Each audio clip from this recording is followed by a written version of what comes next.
Imagine every ounce of gold ever mined in human history. Every wedding ring, every coin, every gold filling, every bar sitting in a vault, melted down and stacked into a single cube. It would fit inside a space about the size of a small apartment building. That's it. That's the entire supply of the metal that has, at various points, decided who lived and who died, which empires rose and which currencies collapsed. A metal you cannot eat, cannot burn for warmth, cannot build a house from. And right now, in 2026, people are buying more of it than at almost any point in modern history. So here's the real question this video is actually about. Why does a rock with almost no practical use run the world? The answer isn't chemistry, it's psychology. Before we go back in time, let's ground this. Where does all that gold actually go? Almost half of it, around 45%, becomes jewelry and decoration. Necklaces, ceremonial objects, ornamentation for temples and rulers. A small slice goes into industry, the inside of your phone, dental work, specialized electronics that use gold's unique properties to conduct without corroding. But the largest single use, bigger than jewelry once you count it properly, is the strangest one. Gold just sits in vaults. In New York, in London, buried under Manhattan bedrock, gathering dust, doing nothing, on purpose. $1 trillion security blanket that nobody touches. That should feel strange to you. We're going to spend the next 20 minutes figuring out why humans built an entire global system around an object whose primary job, most of the time, is to sit still and be believed in. The gold under your grandmother's ring almost certainly didn't form on Earth. Most of it arrived here billions of years ago, forged inside exploding stars and delivered by asteroid impacts, buried deep in the crust for eons before rivers eroded rock and exposed it. And when early humans found it, something about it was different from every other rock. It didn't rust. It didn't tarnish. You could hammer it paper thin without it cracking. And at the atomic level, something genuinely bizarre happens. Gold's electrons move fast enough that relativity itself bends the way it absorbs and reflects light, which is the actual physics reason it looks warm and yellow instead of dull gray like most metals. It is, quite literally, stardust that refuses to decay. Ancient civilizations on opposite sides of the planet, China, the Andes, Egypt, Mesopotamia, never spoke to each other and independently arrived at the same conclusion. This stuff is sacred. The Inca called it the sweat of the sun. A man buried 6,000 years ago was sent into the afterlife wearing gold jewelry. That's not an accident of culture. That's convergent psychology. But here's the twist.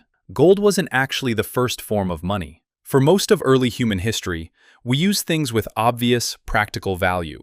Cattle, salt, barley. Things you could eat or that fed you indirectly. Cows in particular were common. They're transportable because they walk themselves, and they're easy to maintain because they eat grass instead of needing a warehouse. But, and this really is a sentence I never expected to write, cows make terrible money. They spoil. You can't split a cow in half to make change, and you can't exactly herd 60 cattle across a mountain range to go trade with the next kingdom over. So humans needed an upgrade, something durable, portable, divisible, and universally desirable. Gold checked every box except one. It doesn't actually keep you alive. You can't eat it, burn it, or wear it for warmth. Which means for gold to become money, humans had to add one more ingredient. Not a chemical property, a psychological one. Belief. Here's the mechanism, and it's worth sitting with because it explains everything that follows. Two people agree that gold is valuable. Because they both believe it, one trades it for wheat. The person who receives it then trades that same gold for salt or cloth or labor. Nobody involved actually used the gold for anything. What moved was a shared belief, passed from person to person like a chain reaction. And the moment enough people hold that same belief at the same time, a lump of soft yellow metal stops being a rock and becomes a system. This is the first great psychological leap in the story of money, from cattle, which has intrinsic utility, to gold, which has none, except the fact that everyone agrees it does. That leap spread gold and its overlooked cousin, silver, across nearly every ancient civilization on Earth within a few thousand years, stamped eventually into standardized coins. But belief, once it exists, is dangerous. Because belief this powerful doesn't just enable trade, it creates obsession. In 1519, Spanish conquistadors landed on the shores of what is now Mexico and met the Aztec Empire. The Aztecs had enormous quantities of gold, but they used it for worship, ceremony, and decoration, not as currency. To the Spanish, who had already made the psychological leap to gold as wealth, this wasn't decoration. It was an entire empire's net worth, sitting there, unguarded by the logic of money. One conquistador described the feeling bluntly as something close to a sickness of the heart that only gold could cure. What followed was catastrophic. The destruction of the Aztec civilization, the melting down of centuries of artistry into standardized bars, and a century-long European scramble across the Americas chasing rumors of golden cities. Even the pirate mythology we grew up with, the buried treasure chest, the X marked on a map, is mostly fiction.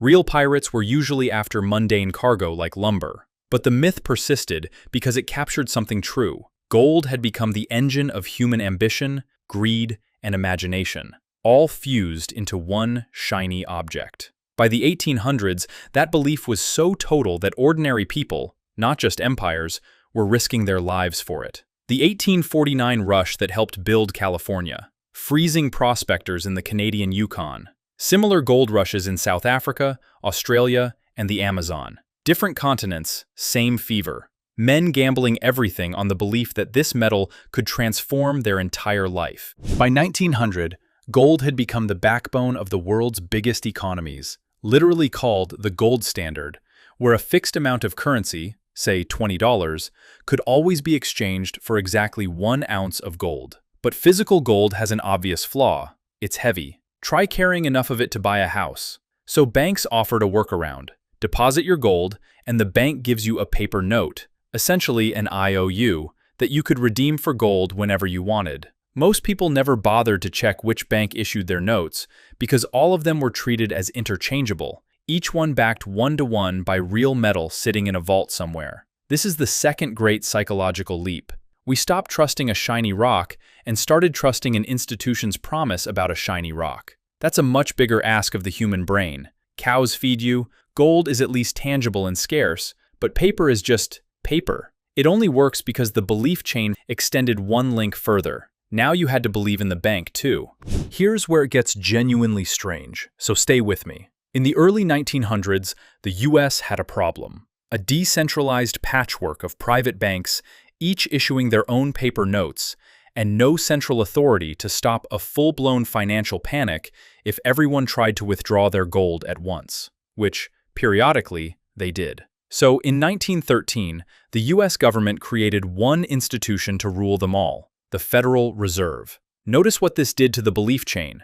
It was still technically pegged to gold. Every $20 still theoretically equaled 1 ounce. But now, ordinary citizens could no longer just walk into any bank and demand gold back. A single institution now controlled the levers, how much money circulated, and how expensive it was to borrow it, through something called the interest rate. Lower the rate, and borrowing gets cheap, which floods the economy with spending and jobs. Raise it, and the opposite happens. In the 1920s, cheap borrowing helped fuel a genuine economic boom. The stock market roughly quadrupled in 5 years. But an overheated boom eventually pops, and when it did in 1929, the United States and much of the world fell into the Great Depression.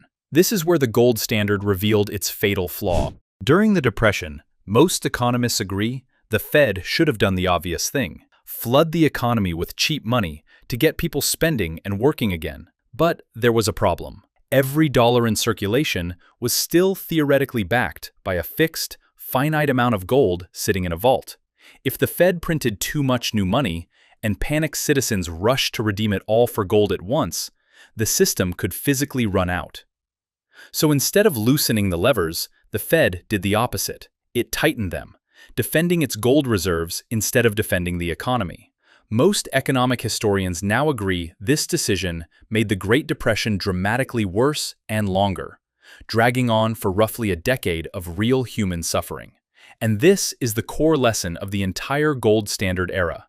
A belief system that once made trade possible had, over centuries, calcified into a cage. One so rigid, it prevented the very people meant to protect the economy from actually protecting it. Something had to give. In 1933, President Franklin Roosevelt made the boldest psychological move in this entire story. By executive order, Americans were required to turn in their gold bars and coins in exchange for paper dollars. The government could now print as much or as little currency as it judged necessary to stabilize the economy, no longer chained to a finite stock of metal. This is the third and biggest leap.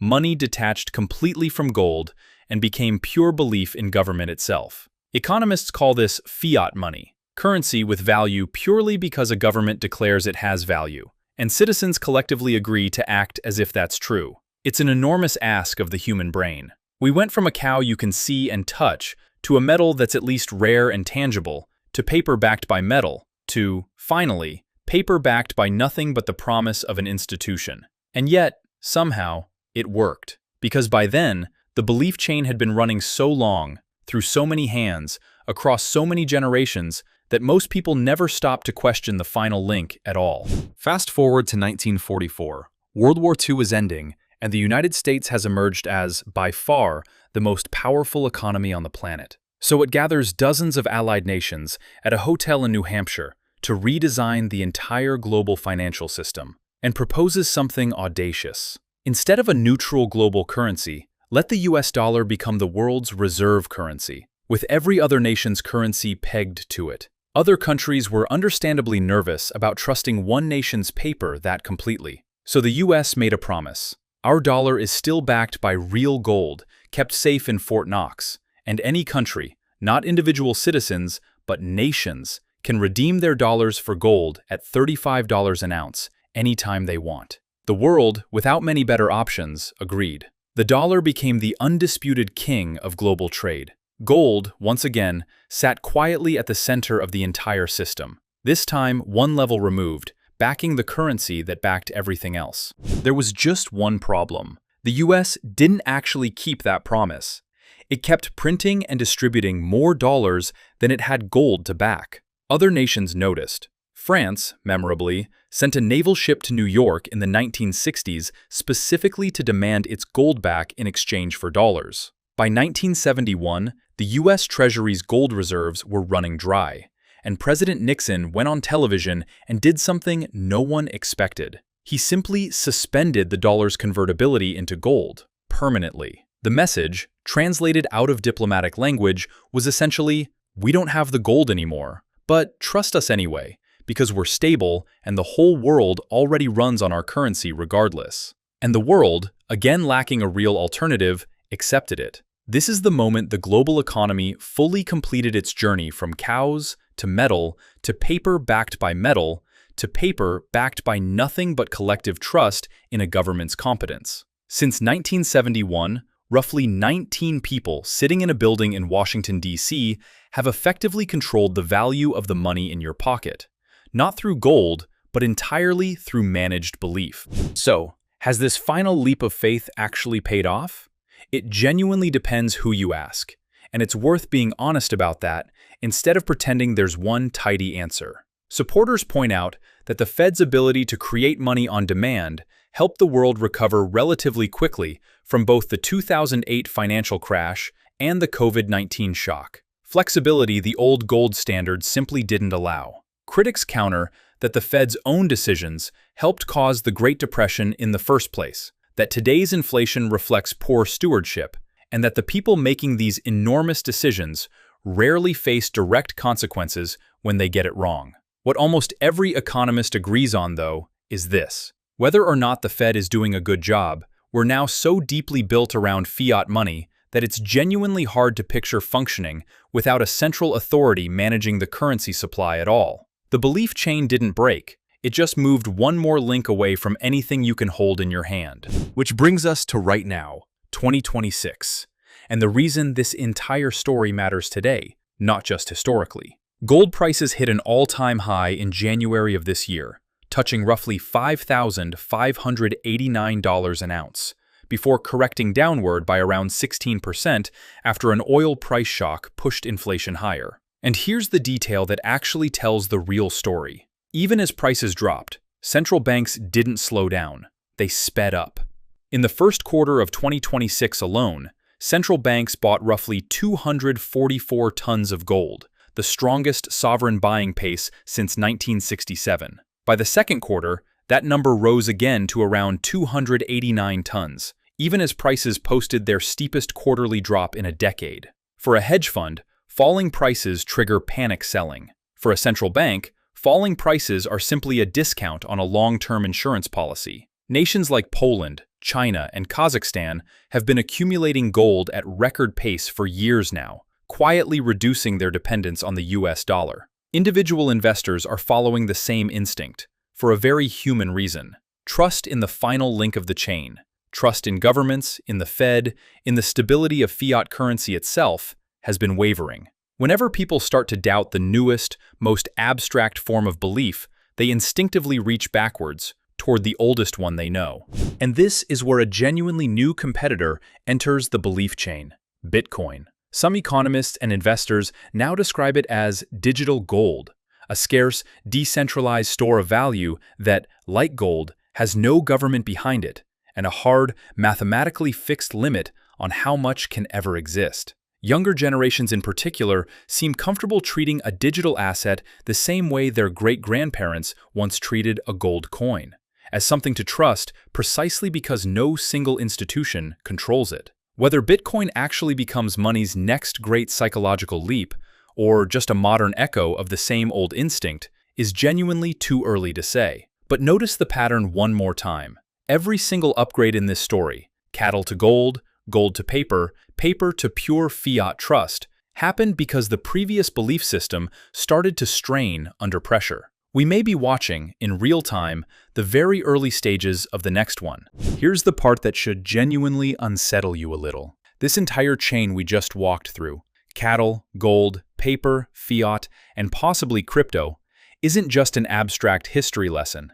It's the operating system underneath every dollar of wealth that exists today, including the enormous and growing gap between the very top of the income ladder and everyone else. Once you understand that money is fundamentally a belief system built on scarcity, you start to understand why wealth, once it accumulates past a certain point, doesn't just sit there. It compounds, almost automatically, inside the same logic that made gold valuable in the first place: scarcity, trust, and access that most people simply don't have. The same psychological machinery that convinced ancient civilizations a soft yellow metal was worth killing for is today convincing markets that a handful of assets, company shares, real estate, reserve currencies, deserve to concentrate wealth at a scale that would have seemed unthinkable a century ago. That's not a coincidence. It's the same belief system, just wearing a different costume. So let's go back to where we started. A cube of gold, small enough to walk around in a few minutes, sitting in the middle of a city. It can't feed you. It can't warm you. It doesn't do anything, chemically or physically, that should make it worth killing for, building empires over, or hoarding in vaults 50 feet underground. And yet, for 6,000 years, humans have organized entire civilizations around the shared decision to believe it matters. That's not a flaw in the story. That is the story. Money was never really about metal, or paper, or numbers on a banking app.